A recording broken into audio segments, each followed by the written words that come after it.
Salah satu dari 4 tersangka yang ditangkap Polsek Sukarami Palembang karena menggunakan sabu diketahui merupakan oknum ASN di Pemprov Sumatera Selatan.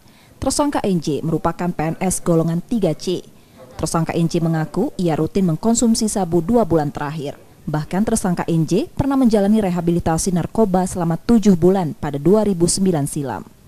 Perbuatan tersangka disayangkan karena statusnya seorang abdi negara yang seharusnya memberi contoh baik untuk masyarakat. Pemprov Sumatera Selatan berjanji akan memberi sanksi pada tersangka sesuai mekanisme yang berlaku. Ini menjadi track record yang jelek untuk ASN. Seharusnya ASN tersebut menjadi contoh. Nah, itu tentunya sudah ada aturan untuk berkaitan dengan punishment-nya. Nah, ini tindak lanjut nanti setelah mendapat laporan secara rinci ASN yang di mana, siapa, dan tentunya itu akan diberikan sanksi tegas. Ada kemungkinan akan dipecat Pak dari ASN?